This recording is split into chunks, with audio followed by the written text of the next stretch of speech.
Good morning, friends, and welcome to Let's Crack Management Exams with Unacademy. Unacademy is India's largest learning platform, and as such, it's a great place to be preparing for CAT. I'll give a brief introduction about myself. My name is Achyut Gupta, and I am from the 2018 batch of XLRI. During my time at XLRI, I won more than eight national level case study competitions, and I'm currently working in an HR strategy designing role with a startup. My verbal scores were as follows. I had 99.8 percentile in CAT verbal. I had 99 percentile in the XAT verbal. And in GMAT verbal, I had a raw score of 42, which roughly translated to a score of 99 percentile for all the people, for among all the people who had written GMAT globally that year. I have prior teaching experience with an NGO where I taught in orphanages, and I used to teach primarily English. And therefore, I'm currently a verbal faculty with Unacademy, and I also take sessions on various other aspects of B school life, such as the GDPI admissions and what to expect from from the 2 years of your B school experience. So, what do you get with Unacademy? We have a lot of daily live classes where you can interact with the educators. You can, learn from the comfort of your home. We have live tests and quizzes, which are very essential for anyone who wishes to be ready for the exam because you need practice. And our courses are obviously structured because you need a structured course in order to be best prepared for an exam. And in case you when you do get the unlimited access, you will get access to all our prior recorded classes as well as the future live classes, and you can watch them from the comfort of whatever device you prefer and wherever you are. We have numerous educators as well, many of them who are extremely experienced, like Abhilasha ma'am, Praveen sir, Ravi sir. Many of them who are, been teaching for more than a decade or two by now. So we've got numerous instructors like that as like them as well. So we have a lot of batches as well for CAT that you can choose to join. For example, if you wish to join a batch for CAT 2020, or if you wish to join a batch for CAT 2021, or if you wish to join a 3 month batch or 4 month batch, you can in fact choose to join a batch in line with your preparation level of preparedness and what your comfort level is. And on any given day, we have numerous courses that are starting, so you can pick and choose as per your convenience. So what is the Unacademy advantage that Unacademy provides over any other learning platform? First is the fact that the schedule, the learning schedule that is there, you can modify the learning schedule on the Unacademy app in accordance to what best works for you. So for example, if you are a working professional who currently is juggling a job along with preparation, or let's say you are a student in the final year of undergrad and you have to juggle projects and exams with studying, so you can modify the learning schedule on the app in accordance to what best suits you. You can study say at night, or you can study early morning, or you can study in between, a few minutes of free time that you get, so you can modify it best to what works for you, and thus make sure that the learning never stops. Then, of course, there is the fact that we have numerous languages. The courses are in multiple languages. We have covered almost 17 local Indian languages, and every day new languages are being added. So you can learn in any language that you prefer, and uh, you don't have to be held back by a lack of knowledge of a particular language. And then, of course, you have the convenience of learning anytime, anywhere, because you'll be learning through the Unacademy app. You can access the app anytime at any point of the day from anywhere. And again, this also ensures that your learning never stops, and thus you can mold it according to your schedule. We also, of course, know learning is complete without interaction with the educators, and we have live classes where you can interact and ask questions to the educators, and you can also message your educators on the app, so that if you have any doubts post the classes that you might want to be clarified, you can get it clarified there. And there will be live polls as well, where the educators can ask you a question, and you can answer them. We have also live tests and quizzes. As I mentioned, the live the testing aspect is a very important part of the preparation for any aspirant, and uh, the no more number of tests, the more number of quizzes that you do, the more you'll be better prepared for the final exam. And of course, writing a test would not be as useful without having a detailed report which analyzes on how, like, and gives you aspects like how much time you've taken per question, how many you got right, which section you need to improve. A detailed analysis of your strengths and weaknesses and your areas of improvement is what you get with the Unacademy, subscription. And then of course you have get access unlimited access to all the learning materials and PDFs that we have on our platform. um, for those of you who planning to buy an academy subscription, I would recommend that you use my code Achyut. That will give you 10% off for, and you can use it for any course that you're buying. If you have friends who are perhaps preparing for a different exam, or if you, who I'm guessing is a MBA aspirant, anyone can use this code. You can share it with the friends and family, and you can get clean 10% off.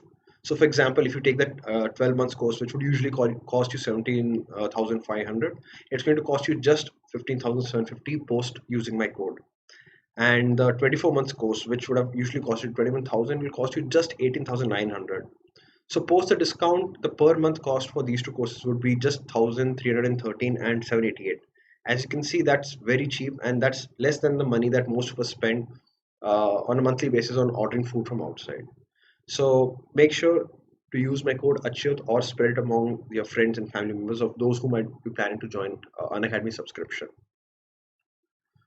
So, as I mentioned in the video, I will be delving upon my journey in B School at XLRI, and I will be discussing about the things that I feel I should have done better, where I could have, made a more positive impact on my B School experience, on my B School learnings, on my B School journey, and what I feel I did right, and thus, I have no regrets about what happened on those fronts.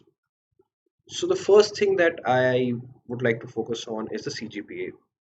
Now, of course, many people know that CGPA is an important factor in any part of your education, be it your 10th, be it your 12th, be it your undergrad, be it your MBA.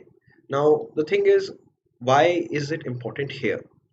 The number one reason is that when you're sitting for placements, right, in your final semester, and during the placements, when you have the interview round, most of the interviews will look at your CV and see your CGPA, and they'll always form a sort of a mental impression on what kind of student you are based on that CGPA.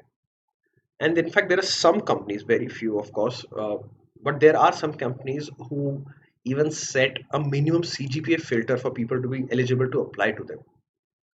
So the CGPA becomes twofold in terms of, one is it makes you eligible to apply to some companies, and B, it ensures that if you manage to reach the final round of of a particular company's selection process, it will ensure that you have a more positive impact on the mind of the interviewer, and that will increase your chances of being selected, right?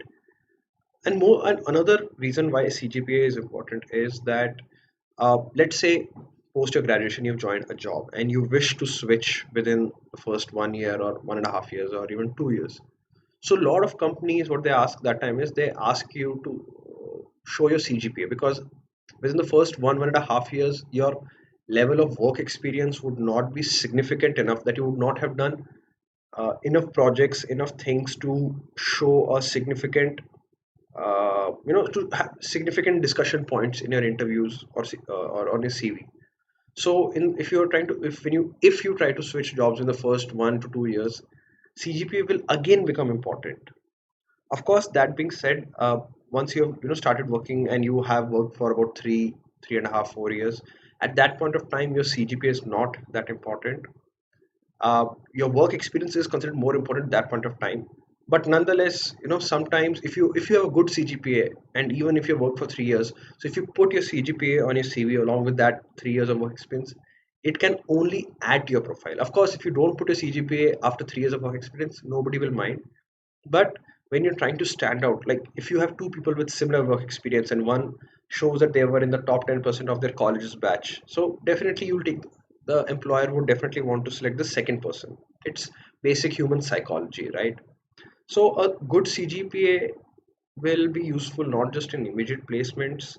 It will also be useful in terms of placements post graduation, and it can affect your employment, uh, your employability for a brief or medium level duration post your graduation as well.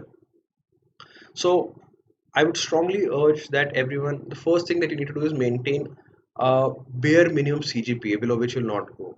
So for example, if your college has a 10 CGPA, 10 scale, 10 point CGPA, make sure that you do not score, say, below a 7. Of course, if you can get a 9, 9.5, that would be excellent. But make sure that there's a bare minimum CGPA that you do not go below, right? And for that, you'll have to ensure that you focus on all aspects of the marking, because most of the marking in B school is split among various components. You have your short-term tests, you have your submissions, you have your group projects, you have your assignments, and your final term. So focus on all of these things, because you cannot just unlike engineering, where we would most of us would just focus on the final exams and then use it to boost up a CGPA. Please note that would not be possible in B school, because all the components have varying weightages and you have to perform equally well in all the weightages. And for that, what you need to ensure is that please make sure that A, you pay attention classes, and B, you revise what is being taught on a daily basis, and you take all the assignments, group of projects, or internal tests very seriously, because they will slowly and it's small drops that make an ocean, and it's the small marks that you gain in each component that will make up your final CGPA. So make sure that from day one you're focusing very hard on your CGPA. You're performing well, and if possible, make sure you're in the top 10 to 20% of your batch, regardless of which B school you are. Another reason being is that typically it is said that the top 10-20% in terms of CGPA in any college will have a higher probability of getting the best possible placement. What it means is that it's not that people who are below the top 20% in CGPA will not get good placements. It's just that the probability is higher if you're in the top 20%. So when you're taking any decision that is going to increase the probability of a favorable outcome, it definitely makes sense to do it. And thus, the first main thing, that is why my first main thing of focus is the CGPA that you perform there, right? Now, next thing that I wish I should have done better is joining committees. No, many B schools have different committees. You have your specialization committees, like a marketing committee or finance or consulting. Then you have your placement related committees. You have the place comp, which obviously all of us know, and then you have the placement support committees, which help during the placements.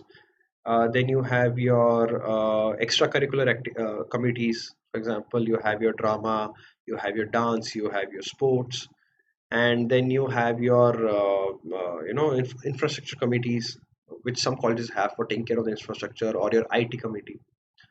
So what I would recommend is go through the committees that your college has. See which one of them appeals to you, genuinely appeals to your interest. Don't just join a committee just because I'm saying you should join a committee. If none of them appeal to you, then do not go for any. But go through whichever college you're joining. They list out the various committees on their website. Go through them in detail, see what they do, see which of their work, which committees work most appeals to you, and you would definitely like to do that. So why is it necessary to join a committee? So the way I see it is, joining a committee is beneficial because one is that you learn to uh, you, balance things, because you'll be juggling your committee work alongside your academic requirements, along with your social life and things like that. So you learn to, it adds another aspect of learning to B school when you're juggling things, and this just adds to the mix.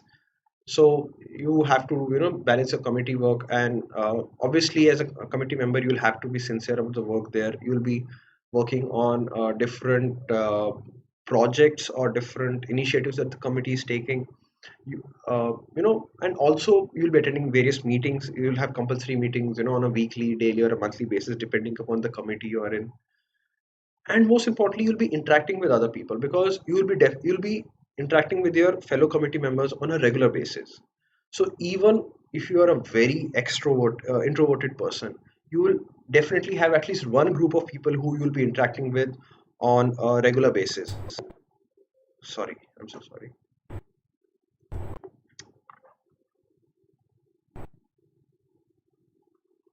So as I was saying, there'll be at least one group of people who you'll be interacting with on a regular basis, and that is a very important aspect of your personality development in B school.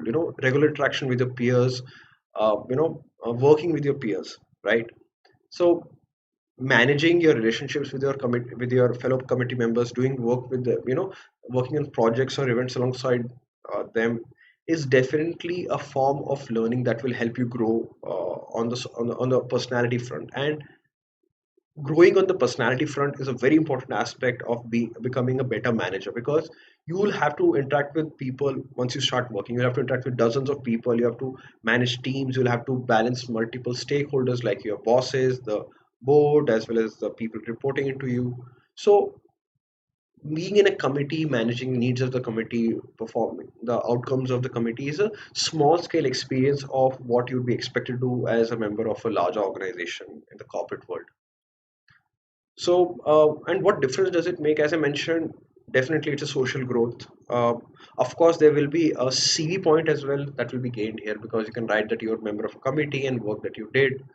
So, but this would be a benefit only if you have actually, 100%ly put your heart into the work that you do with the committee. If you're doing work with the committee, or if you've joined a committee just for the sake of it, then obviously it's not going to give the same level of outcome. So you have to have your heart in it, and you have to give it 100% to whatever work and whatever tasks are part of the committee. Do it wholeheartedly and get into the spirit of it, rather than doing, just for the sake of doing it. So find a committee that you like, join it, try to get into it, and when you do become a member of it, be a good contributing regular member of it, and it will help you as well. It will help the committee as well, right? You will leave your mark. Now, in my case, I was not part of any of the committees that were there on campus. I did not join any. I did start a committee of my own, which I felt addressed a gap in the committees that were there on campus. That was, of course, an interesting experience for me, and of course, I would not recommend it because it's a very long process, and it may or may not give you an result. That a tangible result that you can demonstrate in future that you have done this. So yeah, please find a committee and do join it. And if you can do more than one, some people do join more than one. They join a functional committee as well as a executive committee. That's all the more better. That shows you have exceptional time management skills. It will increase the chance of social interaction, and it will also increase your learning. So if you have the time management skills, please join more than one. There's nothing against it. It's not bad. It can only benefit you. But again, do not join two committees if you cannot give your 100% to both, or if you feel it will affect your, say, health, or if your CGPA or other aspects of your life there. Stick to one. That's the most ideal number. But anything more than that can only benefit you. Then you have the networking events. A lot of people talk about networking in a B school, and obviously that's a very important aspect. Uh, One of the major components of B school is the network that you build. That can be in terms of the friendships or the people you get to know during your from your batch, your seniors, the profs in your college, people from other B schools, and your older alumni from your college, the ones who have graduated about 10, 20, 30 years back, and who are stalwarts in their respective fields in the corporate world. So you will get numerous chances to network. You will have alumni meets where you get to meet, alumni in different cities. You will have homecoming events where you have the older alumni coming in to the and coming to the college. You will have various fests where you can interact with people from other colleges or other institutions, or outside of your own college. You can participate in competition where you can meet again people from outside your college. So there are numerous opportunities that are given there in B school for networking.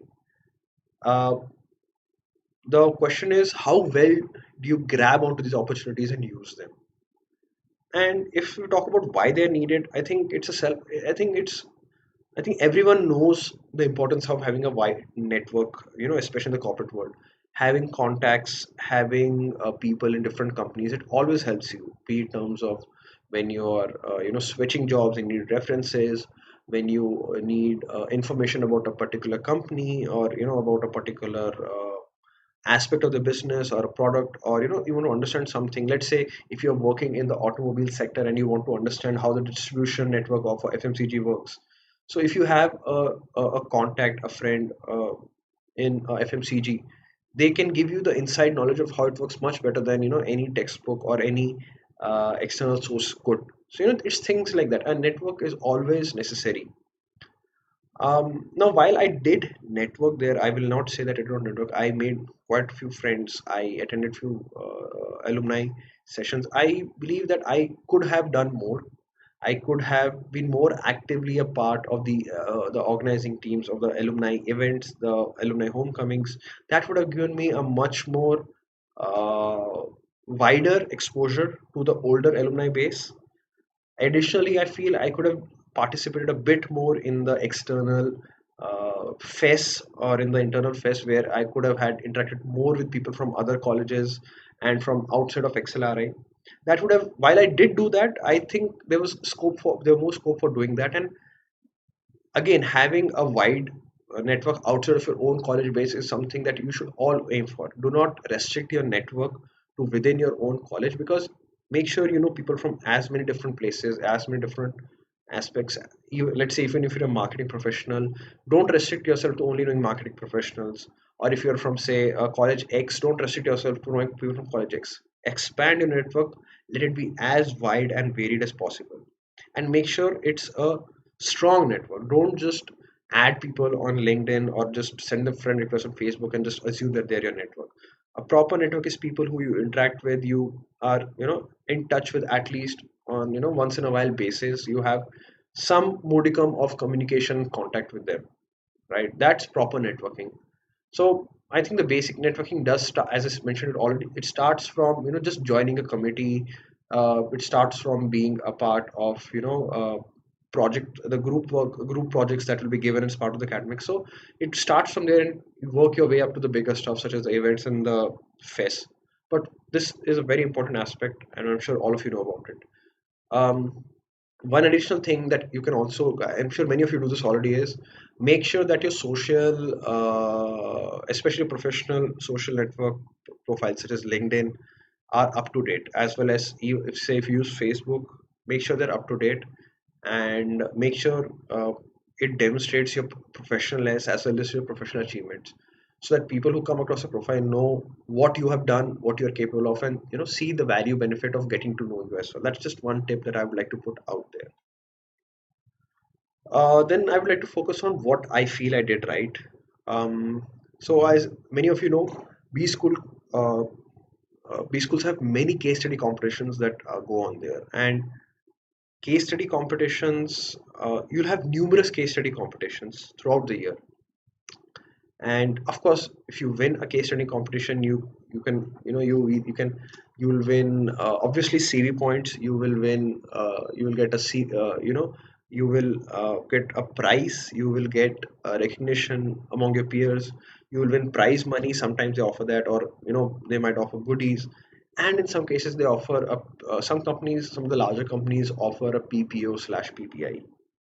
So doing a case study competition, at least one, the experience of that is something that will be directly reflective of what you do in the corporate world when you have to work on a particular project and you're competing with other people in the company. Things like it gives you an idea of that, working with another, with another human being, group of human beings towards a common goal within fixed time frame with pressure. So that is something that is very needed in terms of your again, your personality development in a B school. Of course, the other tangible benefits such as the prizes or the exposure that you might get, or the CV points or the PPOs, of course they're definitely needed. They're definitely there, and they're definitely the a good part of winning and participating in case study competitions. But other than that, the again, the personality development aspect or the learnings that you do from participating in case study competition are very valuable. And I think some of the skills that I learned, I definitely learned in the case study competitions that I participated in.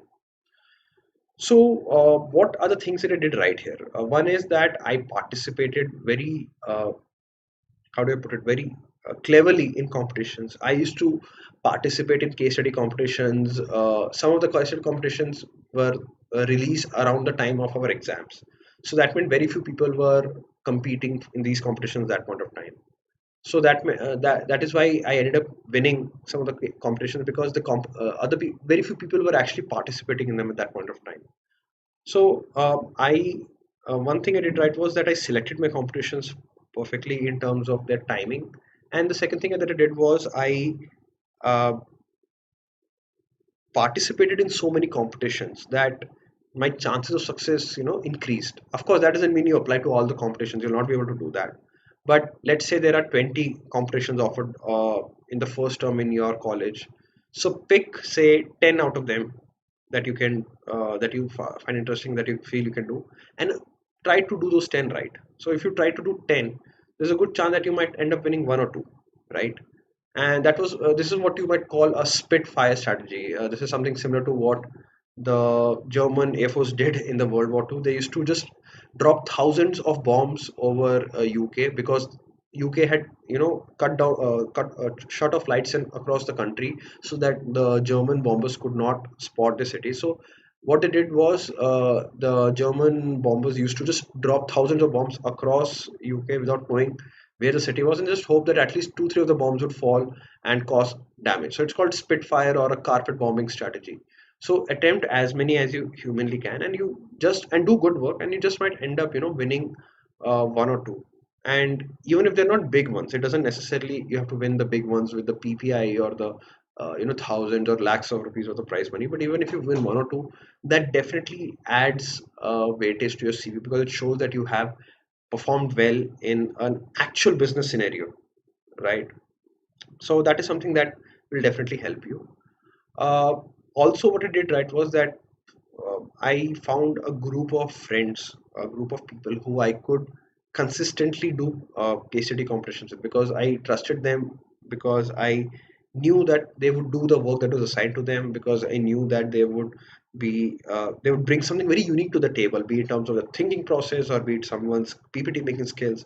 So I found a right group of people that I could do case study competitions with, and that's another important aspect that you also need to do. See which of your friends, which of your batchmates would be most suited to performing well in a case study competition. Is there someone with a particular skill set that you might know?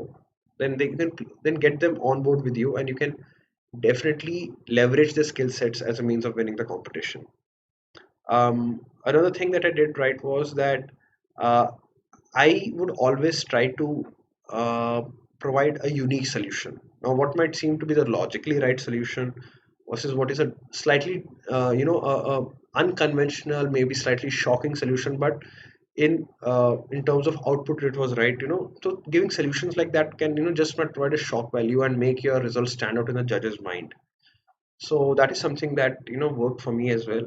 Um, and also, I did not restrict myself to competitions that came to campus. I actively searched for competitions that were going on in other B schools, on their website or on Dare to Compete.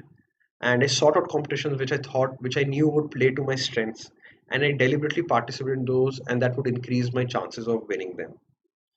So by the time I finished my B school, as I already mentioned, I had dozens of case study competitions on my CV, and that really adds weightage. And it's also a very good talking point during your interviews, during your first year job switches, and even after a few years. While it might become a side note on your CV, it will still be something that remains. That during a time at B school did you won a particular national level case study competition organized by a XYZ large company. So these can definitely help even in the long run.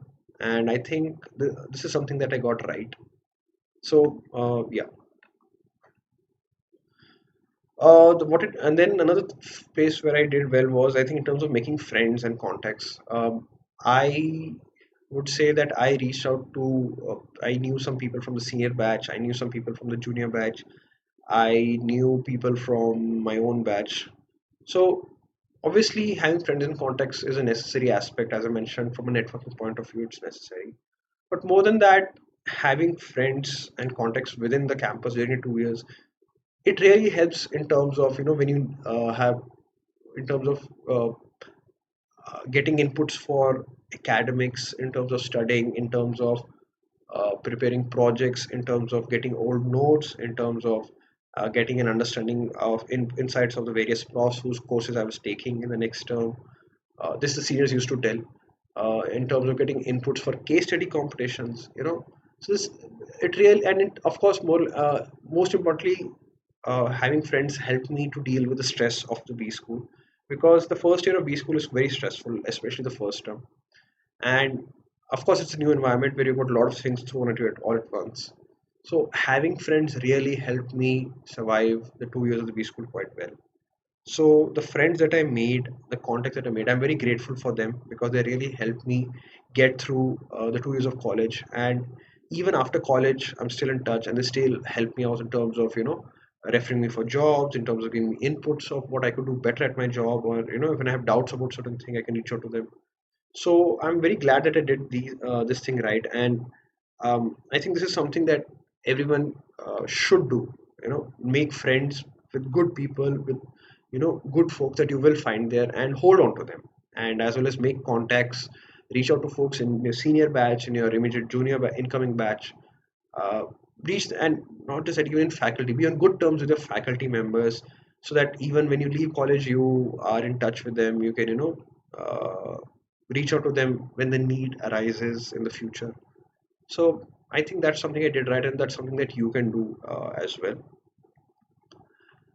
Then the choice of college. Now, as you might have already seen, I did a video on the ranking of B schools and how to select a college. Now, during my time, I had multiple admits. Of course, I did not have any admit from IM ABCL, okay, but I had admit from the other IMs. I had admits from other government colleges, top government colleges. So, but I chose XLRI. Now, I'm glad I chose XLRI, because in my case, it helped me in terms of, it gave me an access to the alumni network that is really powerful. It gave me an access to a level of bonding that few other colleges have, which was something very important to me, bonding with my peers. It gave me access to a brand name that overcame my uh, mediocre profile, I would say, because I went in with IT work experience as an engineer, nothing extraordinary. So for me, my choice of college really worked in my favor. So obviously, mm, for some of you, of course, depending upon the converts that you have before going to B school, a different college might be suited to you, or maybe XLRI might be suited to you if you get XLRI.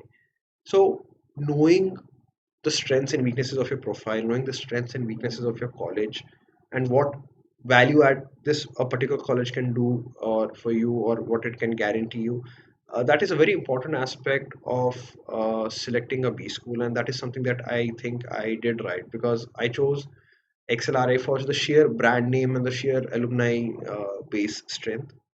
And I think that has helped me till date.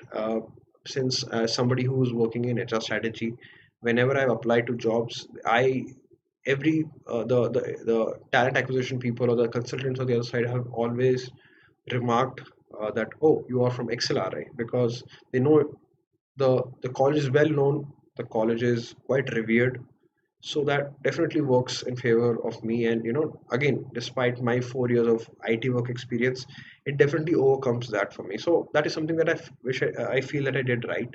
And for for those of you who will be choosing college in the coming years, make sure whatever college that you convert post the GTPA, make sure you analyze all the colleges, those colleges, their strengths, their weaknesses, all aspects of these colleges, and compare them with what your profile is, what your strengths and weaknesses are, and see what is the best fit for you. So don't just go by rankings. Don't just say that just because a college is ranked better than this college in a particular ranking, that is better. It's not the case. I know a lot of people.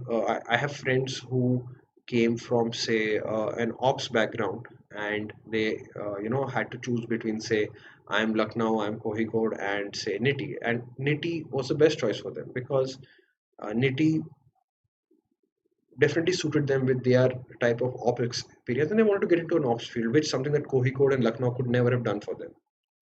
So make sure you focus, you have an understanding of the college that you have, the choice of college you have, and how they relate to what your profile is and what you are as a candidate and as a potential employee.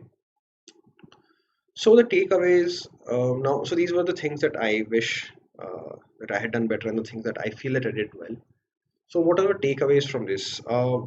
One is that focus on making the most of things that are there in colleges, in terms of the committees, in terms of networking, in terms of interaction, in terms of CGPA. Make sure you do excellently well in those. And other than that, you can try to focus on things like, fun case study competitions, making friends, and of course, all of this, the, the main fact that supersedes all of this is choosing the right B school.